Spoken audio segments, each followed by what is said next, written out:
நம்முடைய மனதை உலுக்குகிற ஒரு மிகவும் சோகமான ஒரு சம்பவம் நடந்திருக்கிறது. இந்த விக்கிரவாண்டி பகுதியில் செயின்ட் மேரிஸ் பள்ளியில் படித்த 3.5 வயது பச்சிளம் பெண் குழந்தை இன்றைக்கு மரணமடைந்திருக்கிறாங்க.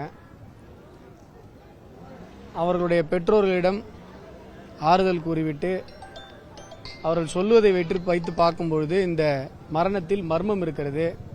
பல்வேறு சந்தேகங்களை அந்த பெண் குழந்தையினுடைய பெற்றோர்களும் உறவினர்களும் எழுப்புகிறார்கள்.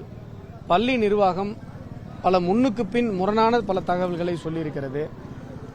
செப்டிக் டேங்கில் அந்த குழந்தை விழுந்ததா சொல்றாங்க. ஆனால் செப்டிக் டேங்கில் விழுந்ததற்கான எந்த விதமான தடயமும் இல்லை என்று பெற்றோர்கள் கூறுகிறார்கள்.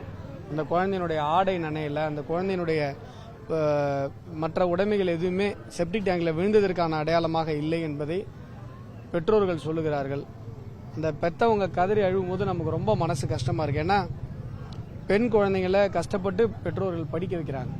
ஆனால் குழந்தைகளது உயிரின் மீது கூட அக்கறை இல்லாமல் இப்படி பள்ளி நிர்வாகம் செயல்படும் என்று சொன்னால் இவையெல்லாம் நாம் பார்த்து கொண்டு அமைதியாக இருக்க முடியாது. ஏன்னா இது மாதிரியான பல சம்பவங்கள் தமிழகத்தில் தொடர்ச்சியாக நடந்து கொண்டிருக்கிறது.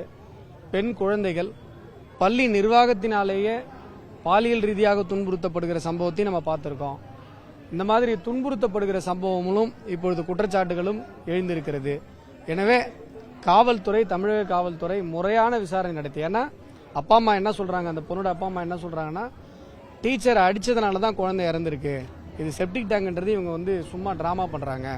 அது மட்டும் இல்லாமல் குழந்தை பாதிக்கப்பட்டு உடனடியாக பெற்றோர்களுக்கு தகவல் தெரிவிக்கப்படவே இல்லை. போலீஸுக்கு தகவல் தெரிவிச்சதா சொல்றாங்க. ஆனால் பெற்றோர்களுக்கு தகவல் தெரிவிக்கல. 4 மணி நேரம் கழிச்சு தான் எங்களுக்கு தகவல் வந்திருக்கு. அப்போ என்ன காரணம், எதை மூடி மறைச்சாங்க, எதுக்காக டிராமா பண்றாங்க?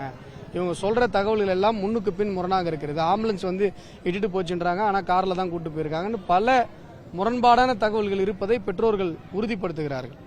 ஆகையால அந்த அடித்ததாக சொல்ற அந்த ஆசிரியர், இந்த பள்ளியினுடைய தாளாளர் மற்றும் அந்த பள்ளியினுடைய ட்ரஸ்ட் நிர்வாகிகள் அத்தனை பேரும் முறையாக விசாரிக்கப்பட வேண்டும்.